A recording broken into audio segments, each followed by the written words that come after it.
فيلمنا بيبدأ في متجر للحيوانات الأليفة، وبنشوف بنت صغيرة اسمها بيني وبتختار كلب صغير وبتقرر إنها تتبناه، وبتلبسه طوق مكتوب عليه اسمه الجديد بولت. وبعد 5 سنين بتظهر بيني وهي بترد على التليفون، وبتلاقي باباها بيتكلم وهو خايف، وبيقول لها إن في مشكلة في الشغل بتاعه وإنه مش هينفع يرجع البيت، وبيفهمها إن بولت هيقدر يحميها لأنه عمل عليه تعديلات جينية تخليه عنده قدرات خارقة. فبتاخد بيني الكلب بولت وبتهرب من البيت، وبتراقبه من بعيد بمنظار مكبر. وساعتها بتشوف شخص اسمه الدكتور كاليكو وهو بيقول إنه خطف باباها، وبيسأله شخص تاني إذا كان الدكتور اعترف، فبيقوله إن لازم يتكلم أو هيموته. فبيرفض بابا بيني الاعتراف، وبيبعت كاليكو واحد من رجالته علشان يستلم طرد هيساعده ويخلي الدكتور يعترف. وبعدها بتمشي بيني ورا الشخص ده لحد ما بيختفي فجأة من قدامها، وبتظهر عربية وبتحاول تخطفها. لكن وقتها بولت بيقف قدام العربية اللي بتتقلب بمجرد ما بتلمسه، وبيمسكها في بقه وبيبقى هيرميها من فوق الجسر. وبتسأل بيني السواق عن مكان كاليكو، فبيخاف جدا وبيعترف لها إنه في بوليفيا. وبعدها بتهرب بسرعة من الطيارات والموتوسيكلات اللي بيبعتهم كاليكو وراها علشان يخطفوها، وبتنجح بمساعدة بولت في القضاء عليهم بعد ما بيستخدم النباح الخارق بتاعه، وبيقدر يدمرهم كلهم. ولكن فجأة بنشوف إن كل ده كان تصوير مسلسل، وبنشوف المخرج وهو بيراجع التصوير وبيتعصب جدا لما بيكتشف إن في ميكروفون ظاهر في الصورة، وبيشرح للمذيعين اللي معاه إنه ما ينفعش يعيد تصوير المشاهد بتاعته تاني لأن الكلب ما يعرفش إن كل ده تصوير، وفاكر إنه عنده قوة خارقة وكل اللي بيحصل ده حقيقي. وفي أوضة اللبس بتشكر بيني كلبها لأنه بيحميها من أي خطر، وبتحاول تلعب معاه، وبعدها بتحضنه وبتخرج بره الأوضة، وبتحاول تقنع وكيل أعمالها ومامتها إنها تاخد الكلب معاها البيت وما تسيبهوش في موقع التصوير. ولكن وكيل أعمالها بيرفض، وبيفهمها إن لو ده حصل الكلب هيفهم كل حاجة، ووقتها مش هيقدر يكملوا التمثيل والمسلسل هيفشل. وبيسيبوا مكان التصوير وبيخرجوا، وبتظهر قطتين بيتكلموا عن بولت وبيقولوا إنه ما بيخرجش من مكان التصوير أبدا، وبيبصوا عليه من الشباك وبيقولوا إنهم هيوصلوا في يوم لصاحبته بيني وينتصروا عليه. ولكن بولت بيقول لهم إنهم اختاروا طريق الشر اللي هيدمرهم في النهاية. فبتقول له قطة منهم إن الراجل اللي بعيون خضرا عنده خطة وهينفذها وهيموت بيني. فبيطلب بولت من القطتين يوصلوا له رسالة، وهي إنه مش هينام لحد ما يطمن إن بيني في أمان. وبيفضل القطتين يتريقوا عليه لأنهم عارفين إن كل ده تمثيل. وتاني يوم بترجع بيني تكمل تصوير المشاهد الجديدة تحت إشراف المخرج اللي كان مركز في كل تفصيلة، لحد ما بيصوروا مشهد لكاليكو وهو معاه القطة بتاعته، وبيخطف بيني وبينتهي المشهد. وبيكون فرحان المخرج بالنهاية المفتوحة اللي عملها للمسلسل بتاعه. بس في اللحظة دي بيشوف على الشاشة بيني وهي بتجري ورا بولت بعد ما حطوه في صندوق وأخدوه يرجعوه للأوضة بتاعته، وبتحاول تفهمه إنها بخير. ولكن وكيل أعمالها بيقول لها إن الكلب لازم يفضل فاهم إنها في خطر وكمان مخطوفة علشان لما يصوروا باقي المسلسل يكون بنفس الإحساس. ولكن في الوقت ده بيقدر يهرب بولت من أوضة اللبس بعد ما بيفتح القطتين الشباك علشان يكملوا تريقة عليه، وبيجري على موقع التصوير وبيسمع صوت بيني وهي بتطلب النجدة، وبيحاول يوصل لمصدر الصوت اللي بيبقى طالع من أوضة المونتاج. ولكن بولت بيتخبط في إزاز الشباك وبيقع في كرتونة مليانة فل صغير، وبعدها بيجي العامل وبيقفلها وبيطلعها على عربية الشحن، وما بياخدش باله إن بولت موجود فيها. وبمجرد ما العربية بتوصل للمخزن وبيفتح العامل الكرتونة بيهرب بولت بسرعة، وبيشوف قدامه راجل قاعد بيقرا جورنال، وبيفتكر الراجل أبو عيون خضرا.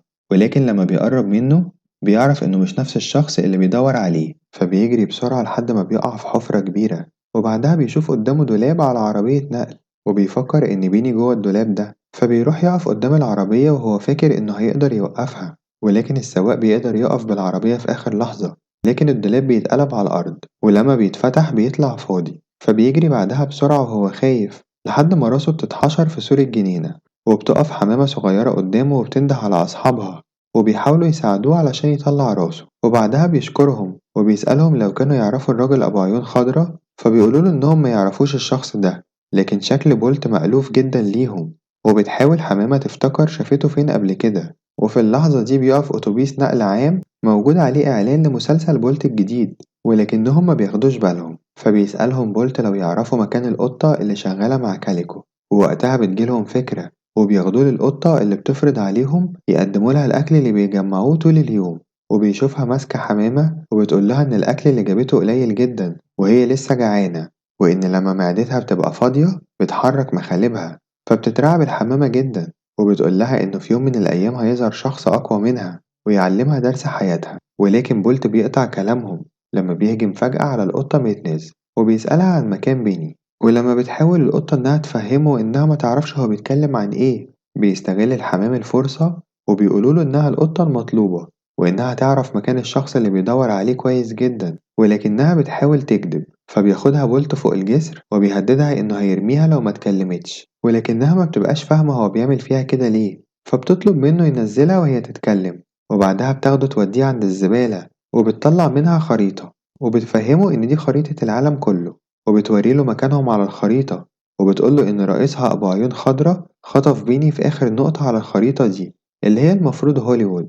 وبعدها بتقوله إن هي كده عملت اللي عليها وبتطلب منه يفكها، لكنه بيقول لها إنها هتفضل معاه لحد ما يلاقي بيني الأول. وبعدها بيشوفوا عربية مكتوب عليها هوليوود، فبيروح بولت يقف قدامها لكنه بيلاقيها مقفولة بقفل ضخم، فبيركز بولت بعيونه على القفل وبيقول لميتنز إن المفروض القفل يدوب بمجرد ما عينه تبص عليه بالقوة الخارقة اللي فيها، لكن القفل ما بيحصلوش حاجة وميتنز بتكون مقتنعة إنه مجنون. وبعدها بينزل شخصين ماسكين كنبة وبيقول واحد للتاني إنه نسى مفاتيح العربية في البيت وبيدخل يجيبها، وبيقعد الأولاني على الكنبة يستريح، فبيستخبى بولت وميتنس في الكنبة من تحت. وبعدها بيركبوا العربية اللي بتتحرك بعيد، وفي الوقت ده بتقول الحمامة لإخواتها إنها لازم تفتكر شافت الكلب ده فين، مع إن صور بولت في كل مكان. وبنشوف مدير أعمال بيني وهو بيقول لها إنه عنده ليها مفاجأة كبيرة، فبتفكر إنه لقى بولت، ولكنه بيقول لها إنه ظبط لها لقاء تلفزيوني كبير هتتكلم فيه عن مشكلتها اللي حصلت بعد ما بولت اختفى، وده هيجيب لهم فلوس كتير. لكنها بتزعل جدا لأنها مهتمة ببولت أكتر من أي حاجة، وبتقول لمامتها إن أكيد الكلب خايف دلوقتي، فبتقول لها مامتها إنه شجاع وما يتخافش عليه. وبنرجع لبولت وميتنز وهي بتحاول تفهم منه إزاي هو كلب خارق، فبيقول لها إن دي معلومات سرية، فبتستفزه وبتقوله إنه ما عندوش أي قوة خارقة. وفي الوقت ده بيقع عليه الفيل الصغير، فبيخاف بولت جدا وبياخدها وبينط من العربية، ووقتها بيتعور وبتنزف إيده وما بيبقاش عارف إيه اللي في إيده لونه أحمر ده، فبتفهمه القطة إن ده دم وموجود جوه جسمه عادي، ولكنه برضه بيكون فاكر إن عنده قوة خارقة وضعفت بسبب الفيل الصغير وإنها مصنوعة من مادة هي اللي بتضعف قوته. فبتستغل القطة ده وبتمسك فيل صغير وبتخوفه بيه وبتقوله يفكها، ولكن بولت بيقدر يرميه من إيديها وبيهددها ما تعملش كده تاني. وبعدها بيحس بولت بالجوع وبيكون أول مرة يحس الإحساس ده، فبتاخده ميتنز وبيروحوا المنطقة الناس بتخيم فيها وبتقوله إن الأكل هو العلاج للإحساس اللي هو حاسه، وبتمرنه إزاي يستدرج عطف الناس ويدوله أكل. وبينجح بولت في الاختبار وبيبدأ يخبط على كل شخص وبياخد منهم الأكل لحد ما بيوصلوا لعربية متنقلة بيعيش فيها ست عجوزة وبتكون مربية فار وبيبقى اسمه رينو. وأول ما بيشوف الكلب بولت ما بيصدقش نفسه من الفرحة وبيقوله إن البطل المفضل ليه، وبيفضل يتكلم عن قوة بولت اللي بيشوفها. لكن الكلب بيستغرب لأن المفروض إن كل العمليات اللي بيعملها دي تبقى سرية ومحدش بيشوفها. وبيسأل رينو عن بيني وبيقوله إنها مخطوفة، فبيتأثر رينو وبيكلم القطة وبيقول لها إنها قطة شريرة وإزاي تخطف بنت جميلة طيبة زي بيني. فبيحاول بولت يهديه وبيطلب رينو من بولت إنه ينضم للفريق بتاعه لأنه مليان مواهب هتقدر تساعده في الوصول لبيني. ولما بيحاول بولت يفهمه إن الموضوع خطير ما بيخافش وبيصمم إنه ينضم ليه، وبيتحركوا كلهم علشان ينطوا من فوق الجسر على سطح القطر وهو معدي من تحته. وبترفض القطة تعمل كده وبتكون خايفة جدا، لكن رينو بيقول لها إنها ما تخافش لأنها معاها بولت وإنها ما شافتش بطولاته الكبيرة في التلفزيون. فبتتصدم القطة جدا وقتها وبتقوله في التلفزيون، يعني كل الحاجات اللي هو بيحكي عليها دي كانت في التلفزيون.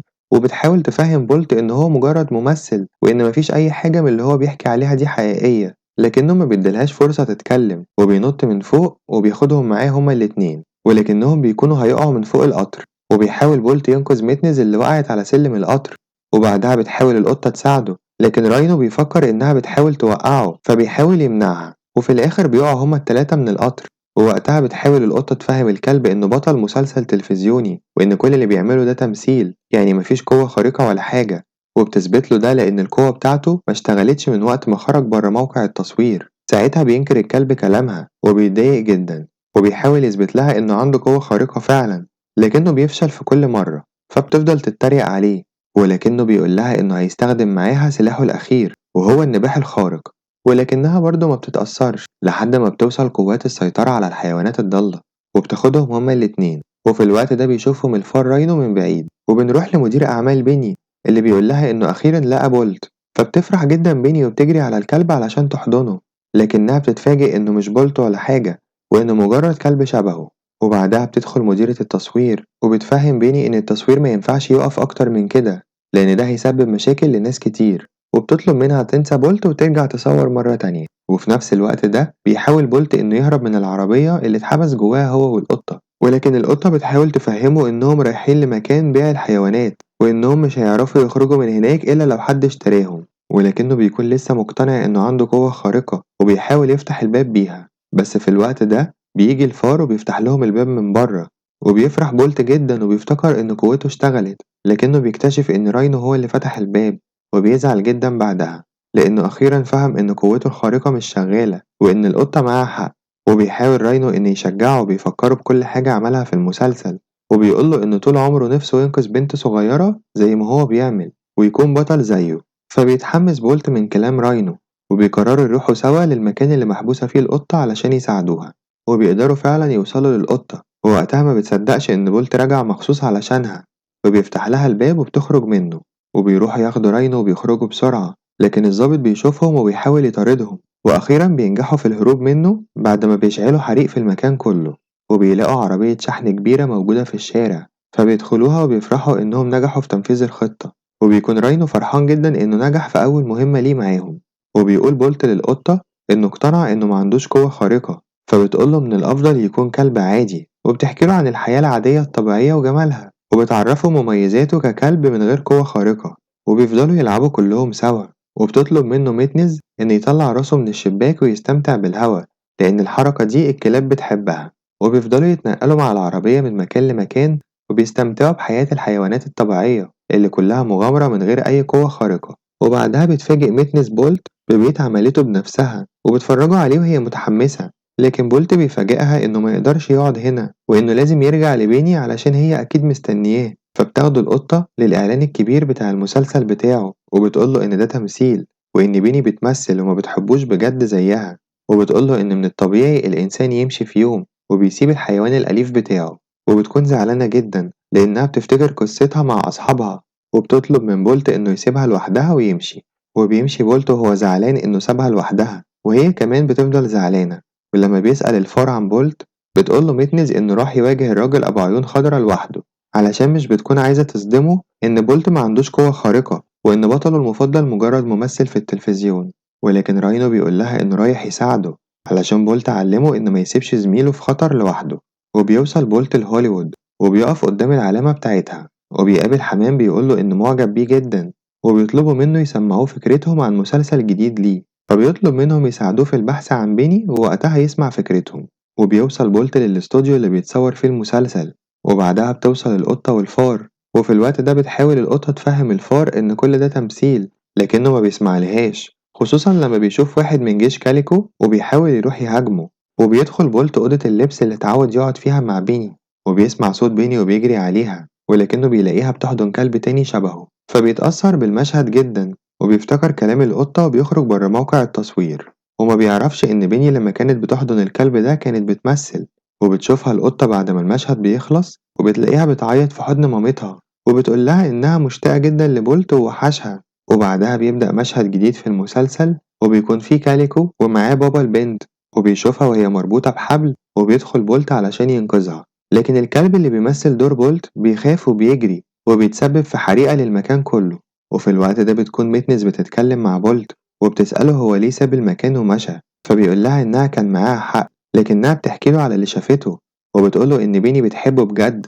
ولكنه فجأة بيقول لها إن بيني في خطر بعد ما سمع صوت الحريق، وبيجري بسرعة علشان يدخل موقع التصوير تاني وينقذ بيني. وبيجري وراه راينو والقطة، وبينجح بولت إنه يدخل قبل ما الباب يتقفل. وبيفضل يدور على بيني اللي بتفرح لما بتشوفه جدا، وبيجري عليها وبيحضنوا بعض جامد، وبيحاولوا إنهم يهربوا قبل ما المكان يتهد عليهم والنار بتفضل تقرب منهم. وبتكون بيني مش قادرة تتنفس من كتر الدخان، فبتمسك في حبل وبيجرها بولت لحد ما بيوصل لفتحة التهوية، وبيحاولوا يدخلوها لكنه ما بيعرفش لما بتقع بيني وما بتبقاش قادرة تتحرك.